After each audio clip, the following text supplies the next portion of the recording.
watching Breaking Ground and I'm Swati Joshi. Let me first take you through the top 5 developments we are going to focus on here on this broadcast at 5 p.m. It's a historic reset for the country as the Modi government is all set to introduce the bill that could redefine women reservation in the country and elections altogether. The opposition is questioning the timing of the special session and it's linking it to the elections.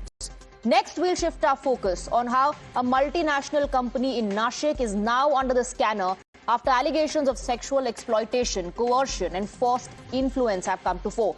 7 employees, including an HR official, have now been arrested. Let's also talk about what transpired in Noida. Over 200 suspects have been rounded up. Masked men were seen taking part in the protest that turned violent. Was the Noida protest a pre-planned conspiracy? We will decode. In Mumbai, 2 people lost their lives due to drug overdose, allegedly due to overdose of drugs at a concert in Mumbai. As the focus shifts to the drug menace in the country, is it time for the government to launch a stricter crackdown on the drug menace? And later in the broadcast, we'll talk about Donald Trump's Hormuz blockade plan, which is now in effect. But is it really practical, and how will Iran respond to America's blockade plan? We discuss all this and a lot more on Breaking Ground this evening. So let's begin our broadcast with the big story that we are focusing on. The Women's Reservation Bill. Our country is just one step away from creating history. The much-awaited Nari Shakti Bandhan Adhiniyam or Women's Reservation Act is set to become a reality. To fast-track its implementation, the centre has convened a special 3-day parliament session.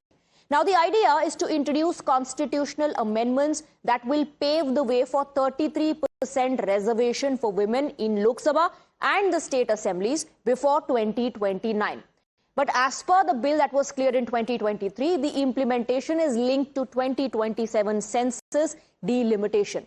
The Prime Minister has urged all parties, all MPs to come together and support this historic move.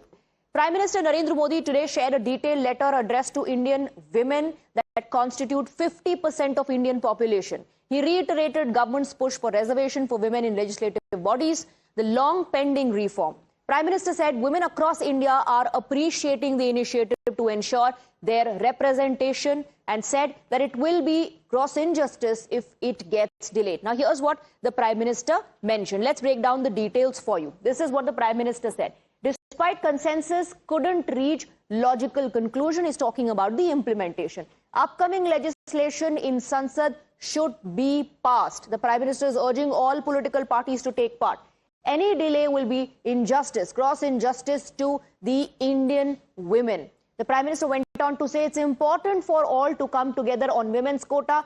When he says all to come together, he's talking about the political parties. He's saying all the political parties and politicians need to rise above party lines and come together in supporting this bill. Daughters of India can't be asked to wait endlessly. This is what the Prime Minister said in the letter that he addressed to the women. Its impact will be felt for centuries to come. So this is what the Prime Minister is talking about, how this is going to be a very, very historical point as far as the country is concerned and representation of women in policy and governance is concerned. The Nari Shakti push has been long pending and is finally getting its due. Here's how politicians and eminent citizens at large are responding today. We see champions like PV Sindhu, Mirabai Chanu, Manu Baker and Mary Kom making the nation proud. This transformation did not happen overnight. It came from vision, investment and a belief that our daughters deserve equal opportunity. I would like to thank our Honorable Prime Minister Sri Narendra Modi ji for his commitment to empowering women through this historic initiative. It reflects the same spirit we see in sports. When women are given a fair chance, they don't just participate, they excel. This is a historic moment. Women or reservation of seats for women has been spoken of, has been talked about for the last 30 years. But no action happened. Finally, under Prime Minister Narendra Modi ji's government, the bill was passed. This is a historic moment to give it reality, to translate it into action. It is for the benefit of Indian women. It is not a political thing. That appeal is there that all political parties must and obviously will, one expects that they will support something like that. And it is to usher women's more active participation in political life and nation building. But the opposition is not convinced. Opposition has launched a scathing attack on PM Modi and Home Minister Amit Shah for mocking the parliament. The charge is that it is just a political stunt in the middle of crucial election season. Opposition is accusing the government of not being transparent, as the copy of proposed amendment has also not been shared with the members of parliament. This is the charge of both Congress and TMC. Vipaksh is calling it bulldozer governance. Listen in. Constitutional Amendment Bill coming on the 16th in Parliament. Today is 1 p.m., 12:30 p.m. Where is the bill? Amit and Narendra, where is the bill? This is not Gujarat Gymkhana. This is Constitution of India. There is no bill. I want to make a statement. Narendra is trying to deceive the nation. This bill has got nothing to do with women's reservation. The women's reservation bill was passed unanimously by Parliament in 2023. Listen and watch what Mamata Banerjee, few months after she founded her party, what she said on the floor of Parliament. 28 years later, these jokers are trying to copy what she said. The opposition party leaders have all written to the government saying that have the parliament session after election. So I really don't understand what is the hurry. You waited. When you passed the bill, you could have brought this. You could have now suddenly what is the hurry in bringing an amendment to it and saying we will do it now? And they have not called the opposition leaders. They have not taken their opinions into consideration. We don't know what the bill is about as yet. And what is this hurry? What is this pressing need and urgency? What is the bill? Has anybody seen the bill? What is the bill about? So while we are for women's reservation, the cabinet has passed the bill. Where is the draft bill? Aren't they going to consult with stakeholder? Aren't they going to consult with women at least?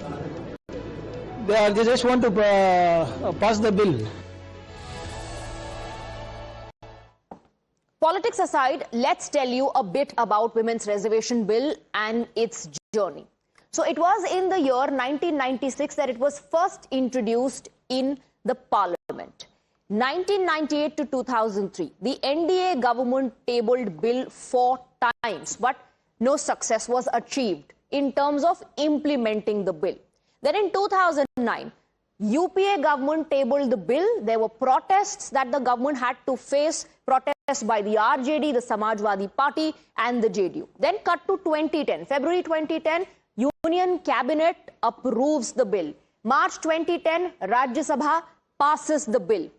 2023, Lok Sabha passes the bill as well. There was more than 2/3 majority received. And so the bill, the Nari Shakti Vandan Adhiniyam 2023, has been passed by both houses of the parliament. That is the current status. That's the latest. But there has been a long pending promise of the implementation of this bill. Now the question is, if the bill was passed in 2023 and became an act, then why is it going to the parliament again? So the Nari Shakti Vandan Adhiniyam passed in 2023 mandates that reservation comes into effect only after a delimitation exercise is conducted based on the first census after Act's announcement. Our census exercise began in April 2026. It will be conducted in 2 phases and the process will get over by February 2027. So going by the current status of the Act, 33% reservation for women in Lok Sabha and the state assemblies can get implemented only after the 2027 census-linked delimitation exercise. But the centre plans to fast-track this. Fast-track the implementation and wants 33% reservation system for women before 2029 itself. Let's tell you, so what will change if the constitutional amendment is passed during this special session that has been called? Women's reservation will, if it passes, then 33% seats will be reserved for women. This is how the changes will be implemented. Where all is it going to apply? It's going to apply in the Lok Sabha and the state assemblies as well. How will that happen? That will happen through 106th Constitutional Amendment Act. When will that happen? It will happen during the special budget session that has been called on the 16th of April 2026. So first, of course, the discussions will take place. The changes that have been proposed, Lok Sabha strength will grow from 543, it will increase from 543 to 816. Of the 816, 243 seats will be reserved for women. So that's 33% that we are talking about. Let me go across to my colleague Mohit, who's getting us more details on that. Mohit, I just explained the journey of this bill, when was it first introduced, how it was implemented, and all about the special budget session. But the opposition is not impressed. The opposition is questioning the timing and the intent of the government as well.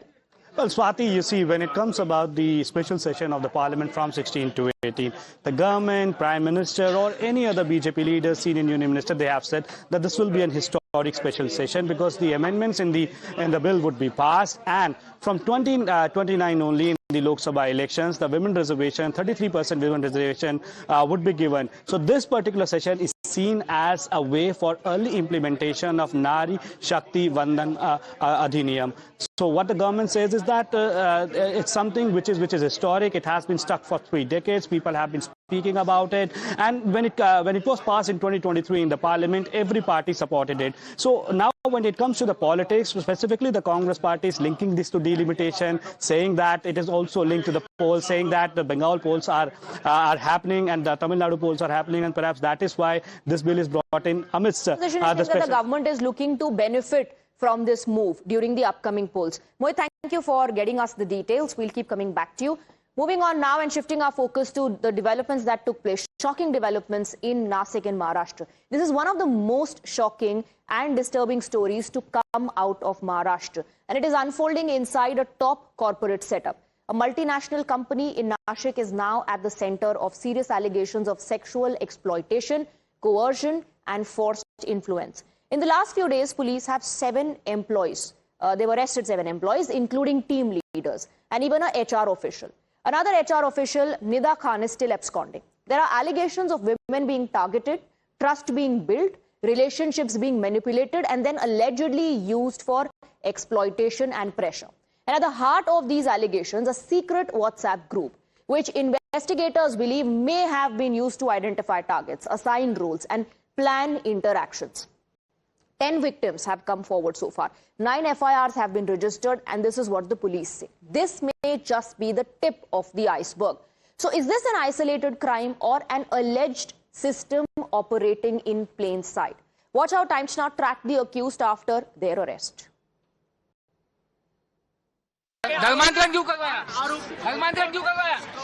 Danish, Danish, किसके कहने पे किया दानिश? पाकिस्तान से funding कीजिए तुम्हें। मैं किसके कहने पे करवाया? चलो हटो हटो हटो हटो अंदर जाओ ना। किसके कहने पे करवाया? किसके कहने पे? बताओ, धर्मांतरण क्यों करवाया? कोई साजिश थी क्या? कहीं फंडिंग मिली क्या आपको? फंडिंग मिलती थी क्या आपको? क्यों करवाया आपने धर्मांतरण? क्यों बदली करवाया? कोई साजिश थी? पैसे मिलते थे? Now, according to police sources, the alleged network operated in a step-by-step manner. So let's explain with the help of graphics what we are talking about. The WhatsApp chats, what all has been revealed, who the targets were, how were they identified. Let's break down the details here on the big screen. Chats expose the dangerous conspiracy that has come to fore of identifying the victims where employee profiles were accessed and vulnerable individuals were allegedly shortlisted. Then let's talk about the coordination. This WhatsApp group had around 8 to 10 members where targets were discussed, roles were assigned to the members, and strategy was planned. The third step was the approach itself. Contact was made through work, during training sessions, and informal interactions were encouraged in canteens and during outings. Fourth step was that of influence. The victims claim they were subjected to personal and religious discussions, with pressure allegedly building over time. The fifth step was that of control. There are allegations of relationships being used, threats being made, including blackmail, and continued harassment at the workplace. In fact, one victim has detailed a timeline from 2022 to 2026, claiming she was misled, pressurized, and subjected to repeated harassment. Police have formed an SIT, and now even central agencies are tracking the case. Here's what one victim said in her statement. Let's break down the details of that. This is what one of the victims said about what happened with her. Was threatened, was pressured and trapped. Then she goes on to describe what all happened after that, after she was identified, after she was pressurized. She says that the individuals involved behind all this took her to a hotel and forced himself on me. She then goes on to say that she objected to all of this. When she objected, Sheikh spoke of marriage. He spoke of marriage when he was trying to force himself on the victim, kept telling me Islam is better religion, kept saying bad things about Hinduism. So this is where he starts talking about the religion angle. Pressured me to change my religion, not just, there's coercion involved as well, not just trying to influence her or brainwash, but forcing her to change her religion. Threatened to leak my photos online. So that's the threat angle. There's harassment, there's forced conversion. Lied to me, Sheikh was already married. So this is what one of the victims has to say about what transpired. And this is all part of the victim's statement. Let's also take a look at the big questions that are coming to fore. So every corporate setup has a posh mechanism meant to protect employees. But in this case, Nida Khan herself is now an accused. Complaints were allegedly ignored. No action was taken and the system that was meant to protect is now under question. 7 accused have been arrested so far. But Nida Khan is absconding. Police sources describe her as a crucial link in the network responsible for building trust with female employees. Meanwhile, undercover police operations led to a breakthrough with officers entering the company as staff to verify the complaints. And here's what the police said about the latest arrest. 163/2016 में आज संशयित आरोपी नामे अश्विनी चेनानी इनको न्यायालय में हाजिर किया गया था। न्यायालय ने 13 अप्रैल 2026 तक पुलिस कस्टडी दी है। अन्य 6 आरोपी जो है वो एमसीआर में है, उनका ट्रांसफर वारंट लेके उनको पीसी लेने वाले हैं। Tata Sons has responded to the allegations in a detailed statement. The chairman of Tata Sons, N. Chandrasekharan, called the allegations gravely concerning and said a zero-tolerance policy is in place. He also assured that an internal probe is currently underway. The 9 cases registered show a repeating pattern: alleged sexual harassment inside office, obscene comments and inappropriate touch, personal life used to pressure victims, religious remarks and alleged coercion, and the same names appear across multiple complaints. The accused have been identified as Tanish Sheikh, Tausif Atar, Danish Sheikh, Shahrukh Sheikh, Raza Memon, Shafi Sheikh, Asif Ansari, Nida Khan, who is still absconding, and another person arrested is Ashwini Ashok Chainani. This case has also sparked sharp political responses. Samajwadi Party's Abu Azmi says that he doesn't believe forced conversions happen anywhere. He's called for a fair probe. On the other hand, BJP leaders have attacked the silence of the Choice Brigade, who is in denial of the harassment the women faced in Nashik.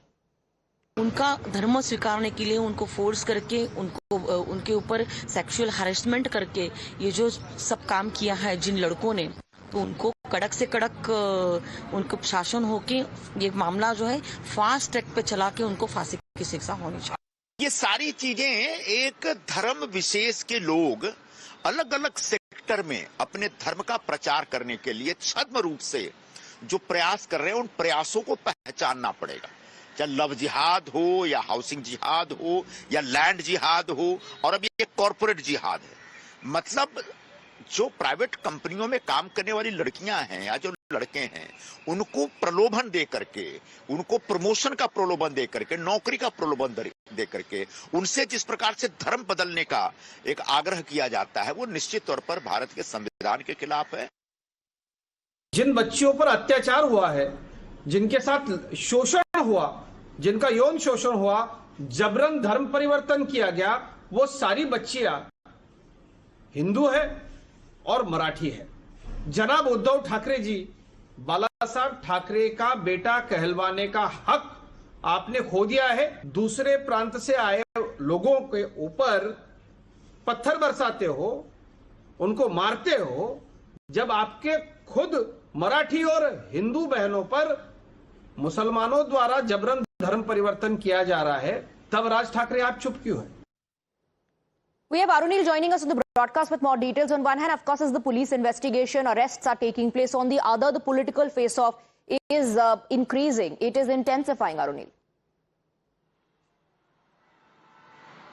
Well, certainly, yes. First, it was started by Abu Azmi, the Samajwadi Party leader, who basically questioned the entire investigation done by Nashik police, saying that he doesn't feel that such kind of a corporate religious conversion was taking place in a high-tech office like the Tata Consultancy Services, that is the TCS. Now, coming to the investigation point of view as well. In fact, the Nashik police is taking help of the forensic department as well to basically retrieve more data from the deleted chats of the WhatsApp group as well to find out exactly how much more was happening in this.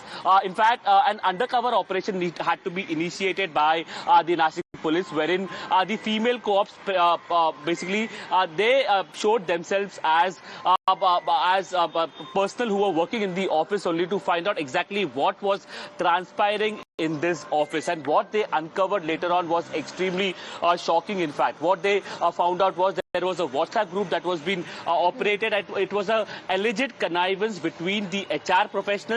Nida Khan, that you mentioned, has been absconding, was from the HR department, and there were 6 professionals who were working in the training team, and profiles of certain vulnerable females who have been shared with the training team department, so that they can be capped onto, they can grave be allegations, and the police is acting upon the complaints. FIRs have been registered. All eyes now on the absconding individuals. Arunil, thank you for getting us the details. We're moving on now, shifting our focus to the developments that took place in Noida. With this story, we want you to pause and take a closer look. Frame by frame, the visuals reveal what unfolded on Monday morning in the heart of Noida's Phase 2 industrial belt, where a routine protest quickly spiraled into scenes of chaos, tension and large-scale disruption.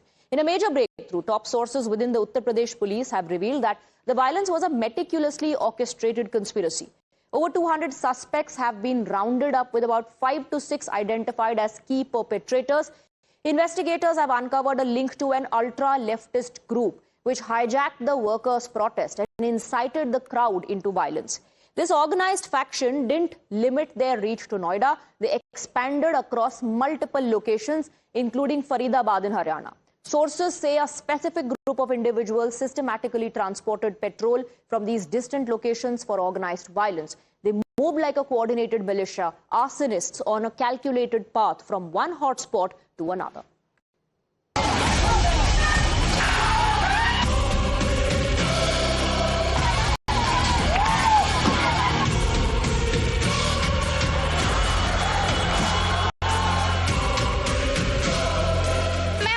Salary कभी नहीं मिलती और यहाँ तक salary slip तक नहीं देते हैं। हमें जो भी सैलरी मिल रही है वो 10,000 रुपए अभी तक मिल रही है, अब वो भी 8 घंटे की है। हमारी सैलरी 20,000 से सरकार ने कहा, तो सरकार ने 20,000 क्यों नहीं सैलरी बढ़ाई जा रही है? हमें सिर्फ और सिर्फ सैलरी से मतलब है, हमारी 18 से 20,000 सैलरी होनी चाहिए। उसमें हमारा खर्चा नहीं चल रहा है, हम रेंट पे रहते हैं, उसे मकान मालिक को देना या बिजली बिल देना या खाना या उसमें बचाना।